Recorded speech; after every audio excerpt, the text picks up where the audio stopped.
Hey folks, Professor Finn here, and today we're going to be looking at Chapter 27, Diseases Caused by Prions or Viruses, from Pathology and Microbiology for Mortuary Science by Mullins and Brennan. Let's go ahead and get the screen shared. Get the pen up and running.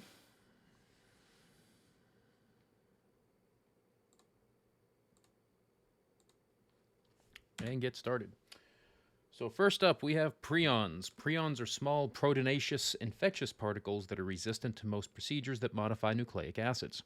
Unlike viruses and viroids, prions do not contain either DNA or RNA, and they do not cause an immune system response in humans. Prions consist largely of proteins that are produced by human genes and are obligate intracellular parasites, just like viruses and viroids. Viruses, viroids, and prions are all non-living agents, hence they can only replicate inside living cells. Prions are of particular concern to funeral professionals because they resist inactivation by both heat, formaldehyde, as well as ultraviolet and ionizing radiation. They are not destroyed by proteases or nucleases, and they are much smaller than the smallest viruses. Diseases caused by prions are collectively known as spongiform encephalopathies because they leave holes in the brain tissue that resemble a sponge. The most common denominator of all prion disorders is the presence of amyloid deposits in the tissues. Amyloid is a general term for any intracellular or intercellular starch-like protein. Amyloid degeneration can also occur in non-prion-related pathological disorders and various cancers. Prion diseases like scrapie and mad cow disease are found in sheep and cows, respectively. So that would be important. We have scrapie for sheep. We have mad cow for our bovine friends. Prions are suspected in Creutzfeldt-Jakob disease, Kuru, and several other diseases. So first up, we have Creutzfeldt-Jakob disease. Creutzfeldt-Jakob disease, CJD, is thought to be caused by a prion. It is a progressive disease that causes spongiform degeneration of the brain. There is a long incubation period measuring between months, years, and decades associated with the disease. CJD has been transmitted to a pathologist by a scalpel nick during an autopsy. It has been transmitted via cornea donation and is believed to be inherited. It is an extremely rare disease, with approximately one case appearing per million worldwide. The symptoms of CJD are progressive dementia, loss of nervous control, and blindness.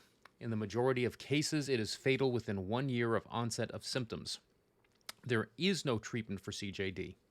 Follow CDC and local Board of Health guidelines. Contact with brain tissue or fluid should be avoided, and the trocar should be pointed away from the spinal cord during aspiration. Contact with the spleen of the deceased should also be avoided. Research has tentatively identified the possible role of prions in certain nervous system-related diseases besides the spongiform encephalopathies. The presence of prion proteins does not mean that the following diseases are transmittable. Some are inherited pathologies and some are infectious. Prions are poorly understood as microbial pathogens, but we are getting better with them. So with prion-suspected diseases, we have Gerstmann-Straussler-Scheinker syndrome is a rare central nervous system disorder affecting families, which makes it different from CJD. CJD is only present in families at the rate of 5 to 15%. It is not inherited at the rate of GSS syndrome. GSS syndrome normally occurs after age 50 and is characterized by loss of reflexes of the legs and development of dementia. The disease is noted for spongiform degeneration of the brain and spinal cord with the presence of amyloid plaque. Fatal familial insomnia is a genetic disorder within families that results from a mutation of the normal prion protein in the brain. The specific portion of the brain affected in this disease is the thalamus, which is the sleep control center for the body. The presence of the wax-like buildup of amyloid tissues in the brain is a common aspect of fatal familial insomnia. The disease ends in death, and besides sleep deprivation, there are several complications in the book you should be aware of. Viruses. A virus is an intracellular infectious parasite capable of living and replicating only in living cells. Viruses can infect almost any living cell, including bacteria, fungi, parasites, plants, animals, and human cells. They are basically a piece of genetic material wrapped in protein, and they contain only one type of nucleic acid, either DNA or RNA. They replicate inside living cells by using the cells and structures to reproduce more infected cells. Viruses are some of the smallest human pathogens. So, one of your tables, table 27-1, lists the viral pathogen, the disease it causes, the mode of transmission, and the signs and symptoms. Now, these pictures were taken from the first edition of the textbook. I know there's a second edition out there. These tables are extremely important because if you study nothing else, this is what you should be studying because of the fact that everything you need to know about the virus, what it causes, how it transmits, and what the signs and symptoms are right there in one place. So strongly suggest you do what I did here. Cut the virus, take a picture of the chart, go ahead, paste it, print it, and then add this to your notes. Viruses lack enzymes such as ATP for producing energy, so they are dependent on their host cells. Some viruses are sensitive to disinfectants due to the presence of lipids in their coverings. Both detergents and ether are capable of inactivating many viruses by dissolving their lipid covering. Let's go to skin diseases. First up is smallpox. Variola is the pox virus that causes smallpox. This disease has ravaged Europe as well as Native Americans and was quite deadly back in its day. By the time pox lesions form in the skin, many organs are already infected with the virus. The smallpox virus enters the body through the respiratory system. Smallpox has largely been eradicated, but there is speculation that there may be several strains that are available for biological weapons. The first vaccine ever created was by Edward Jenner, and it was for smallpox. You know that's important. Edward Jenner created the first vaccine, and it was for smallpox. Monkeypox is a viral disease with a clinical presentation in humans similar to that seen in the past in smallpox patients. Monkeypox is still seen as a sporadic disease in parts of Africa. Most cases occur in remote villages close to tropical rainforest where there is contact with infected animals. It is usually transmitted to humans from squirrels and primates through contact with the animal's blood or through a bite. The virus responsible for monkeypox is related to the virus that causes smallpox. They are both orthopox viruses.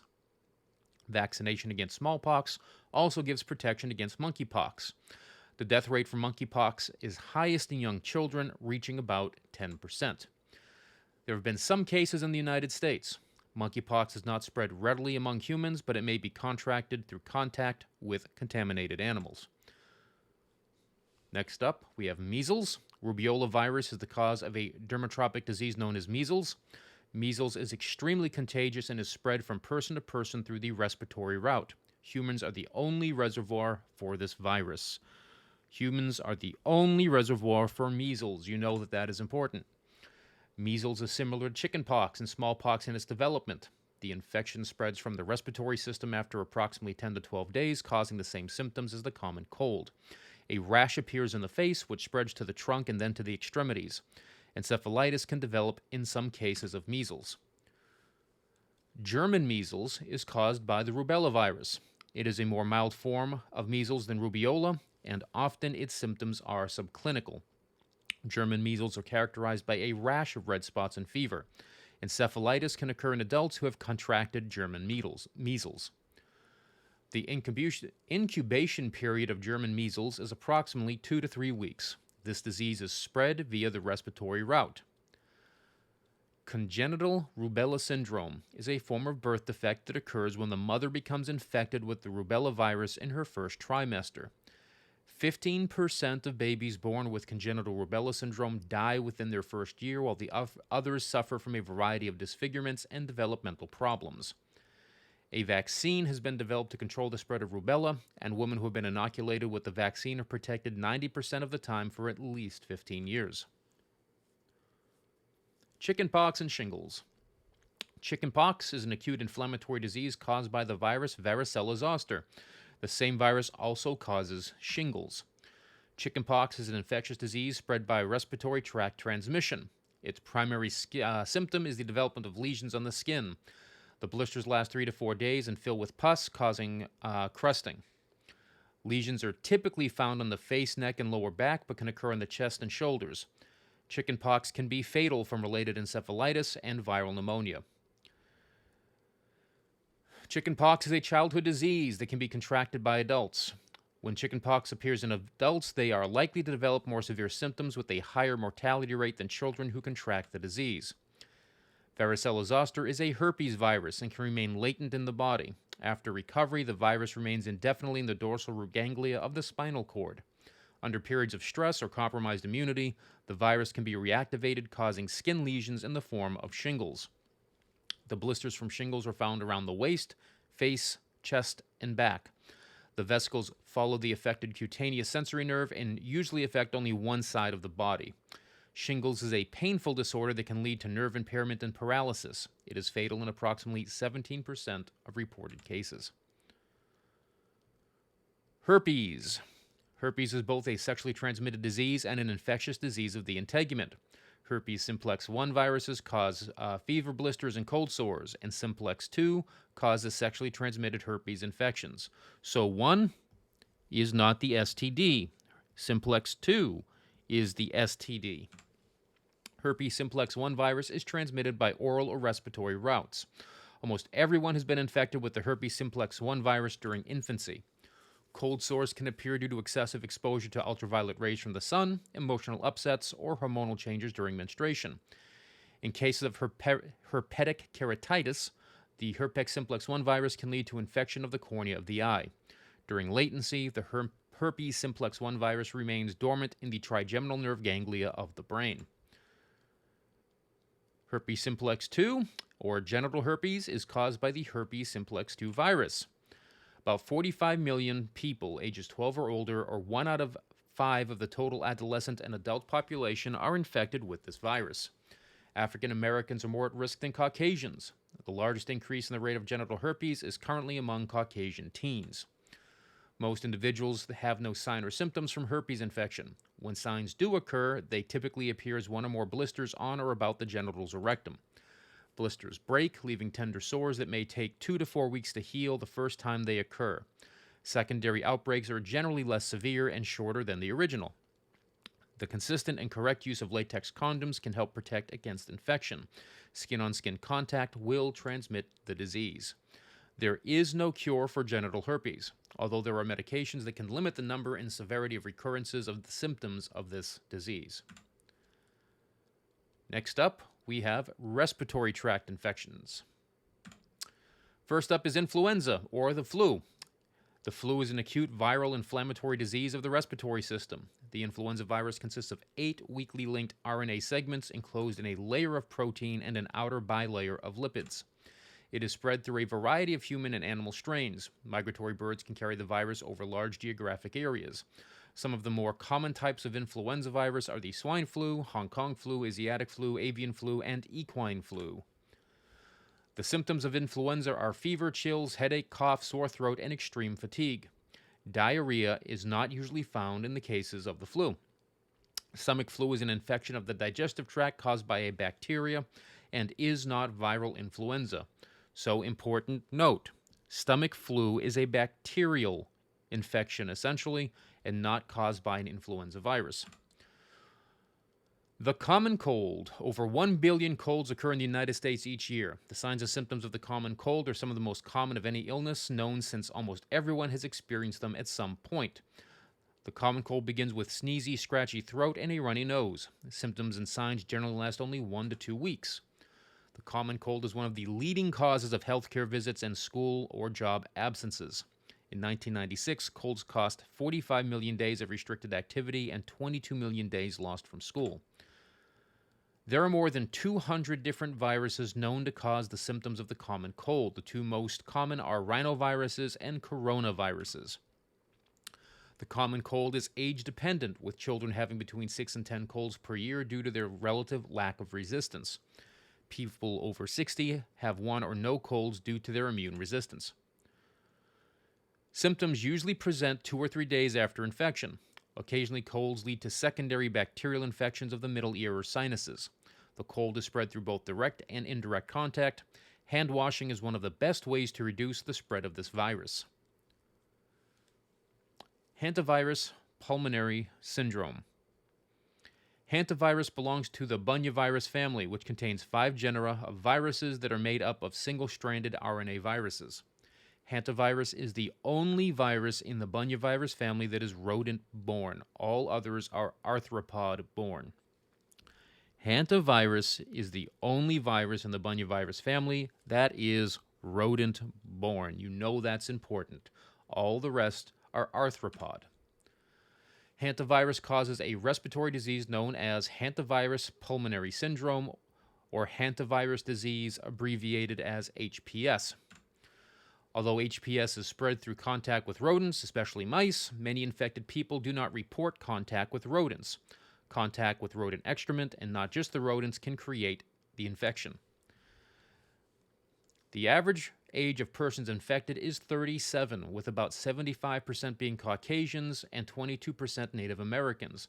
The mortality rate is 38%, and it is generally a rural disease. SARS.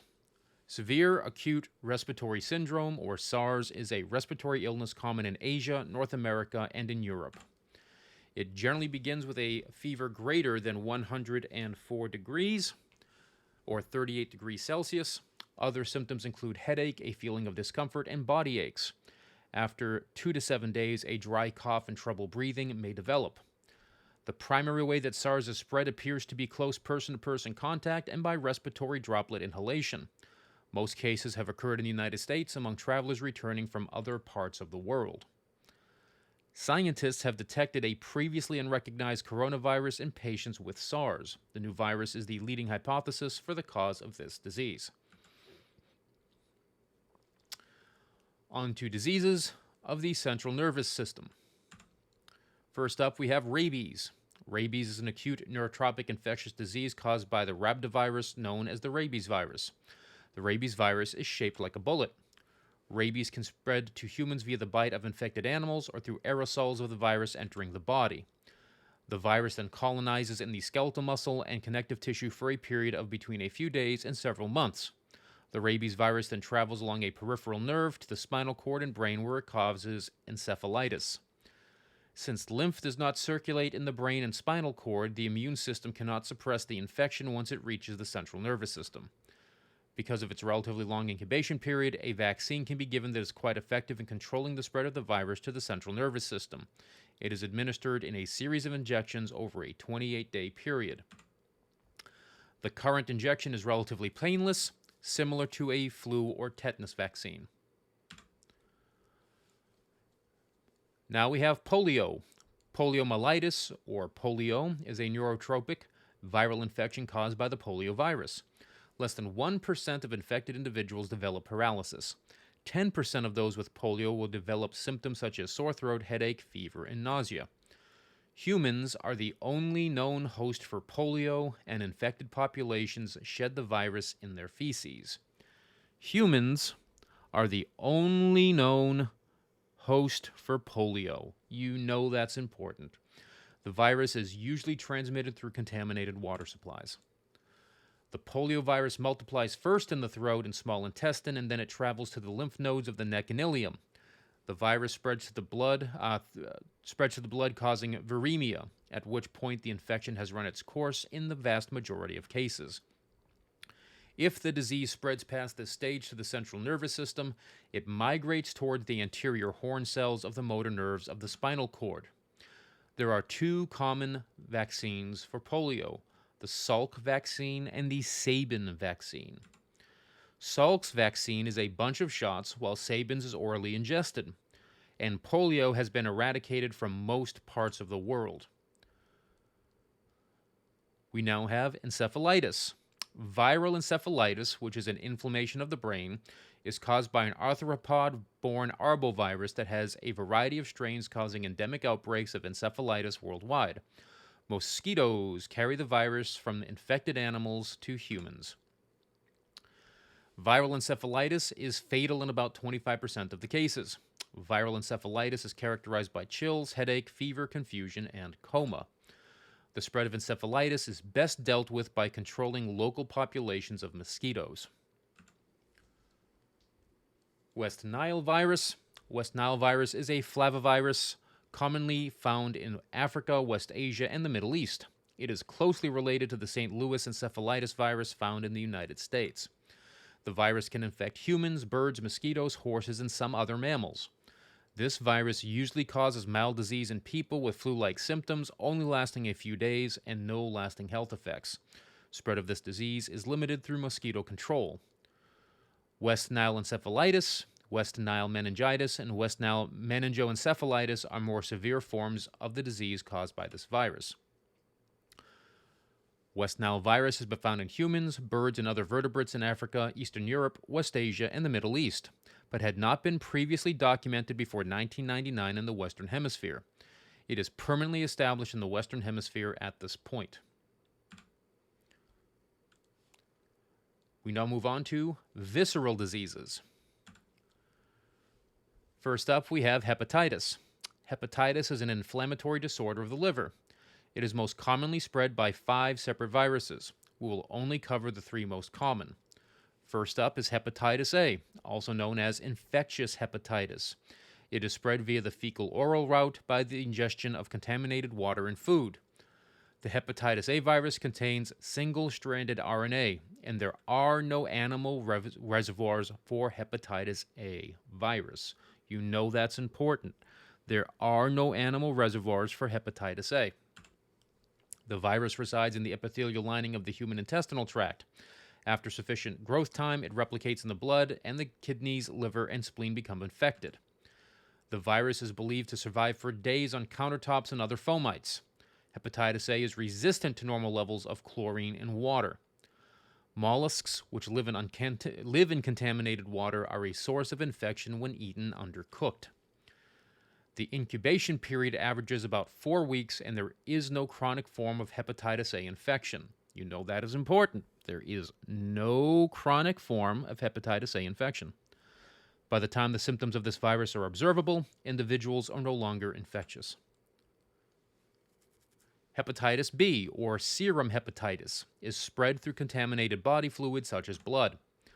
Hepatitis B is a double-stranded DNA virus which is enveloped. Individuals who are most at risk of infection are healthcare professionals. Hepatitis B has been isolated in numerous body secretions and fluids. Nearly 10,000 healthcare workers are infected with the virus each year. Hepatitis B is a chronic, sometimes fulminant disease which rapidly leads to death, although 90% of acute hepatitis B infections result in complete recovery. The sharing of needles during intravenous drug abuse, getting inked, and unprotected sex all lead to higher incidences of hepatitis B infection. Funeral professionals who come into contact with body fluids or blood are to be offered a vaccine of the hepatitis B virus at no cost to the employee. And if you are wanting to learn more about that, you may feel free to go watch my lectures on funeral law or embalming on this channel. Hepatitis C is caused by the hepatitis C virus. I know that's going to come to a shock as many, which is spread through direct contact with blood or other bodily fluids. Hepatitis C is subclinical in 80% of the suspected cases, with an incubation period between 2 and 22 weeks. Half of the cases progress to chronic hepatitis, and the symptoms and signs are similar to hepatitis B infection. Most cases of hepatitis C virus are transmitted through the use of illegal injected drugs, and there is no vaccine for hepatitis C. Moving ever onward, we have mononucleosis. Infectious mononucleosis, also known as kissing disease or college disease, is an infectious inflammatory disease caused by the Epstein-Barr virus. It affects young adults between the ages of 15 and 25.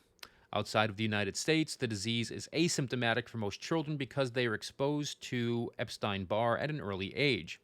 It is generally not fatal, but in cases of death, the spleen usually ruptures during vigorous activity. Epstein-Barr is spread by transfer of saliva by contacts such as kissing, sharing, drinking glasses, or drinking from public fountains. The virus replicates in the parotid salivary glands until fever and other nastiness occurs. The incubation period for infectious mononucleosis is between 4 and 7 weeks. Epstein-Barr attacks B memory cells within the immune system. Now up to inclusion disease. Inclusion disease is a viral infection caused by the cytomegalovirus, a herpes virus that causes cellular swelling resembling owl's eyes. CMV infection is chronic. The virus is shed in body secretions such as saliva, urine, semen, vaginal secretions, and breast milk. It is estimated that 80% of the United States carries inclusion disease. Cytomegalovirus. CMV is important to funeral professionals due to the likelihood of transmission of the virus to children. The virus may remain latent and exacerbate during pregnancy, immunosuppression therapy, or after multiple blood transfusions, causing deafness and neurological problems in the infant. Women of childbearing age should be informed if they are non-immune. Some women have an innate immunity for cytomegalovirus. CMV is a major cause of impaired vision in AIDS patients because the virus is reactivated during their illness. Mumps, or epidemic parotitis, is an infectious disease of the salivary glands caused by the mumps virus. The symptoms of mumps are swelling and pain in the parotid glands, fever, and painful swallowing. In males, orchitis can occur, which can lead to sterility. Meningitis, pancreatitis, and orphoritis are also common. The incubation period for epidemic parotitis is approximately 17 days, and the virus is spread via respiratory secretions and saliva. Children should be vaccinated with the measles, mumps, rubella, or MMR vaccine. On to Ebola. Ebola virus causes a severe hemorrhagic fever with a mortality rate of 88%. It was discovered in Zaire, Africa in 1976, which is now the Democratic Republic of the Congo. The virus was named after the river in which it was first identified. The Ebola virus is an RNA virus that affects both humans and non-human primates. Although the Ebola virus is believed to be harbored in certain animals in Africa, it was isolated from African imported monkeys in the United States.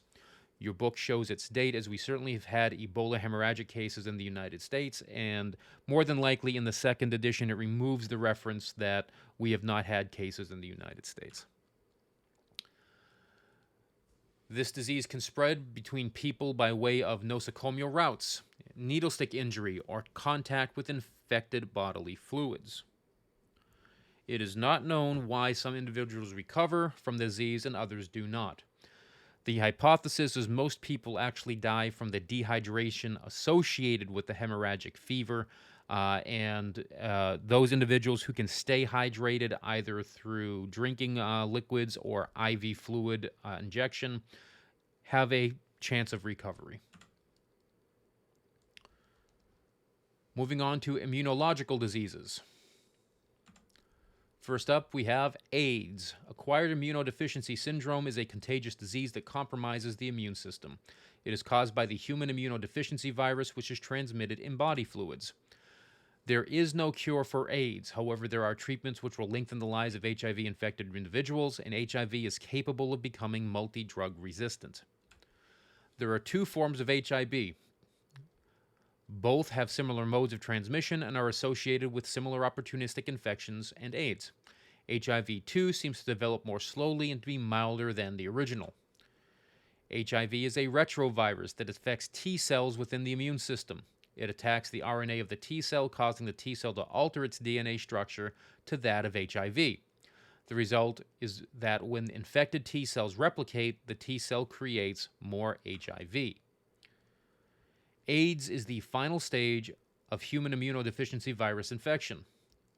The average incubation period for AIDS development is 10 years from the point of initial infection. HIV is spread through unprotected sex, open sores, as well as fluid-to-fluid contact. Women can transmit HIV to their babies during pregnancy and birth or through breast milk.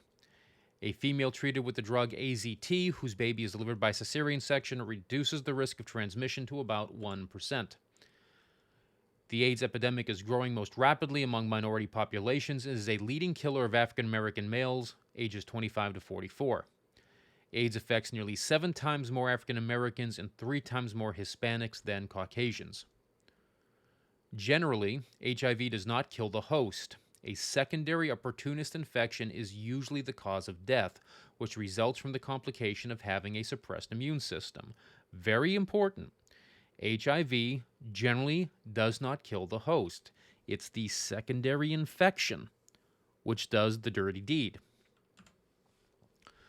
Pneumocystis carinii is a fungus that causes life-threatening pneumonia in AIDS patients but is rarely symptomatic in healthy adults. Toxoplasmosis gondii is a protozoa that infects AIDS patients causing encephalitis.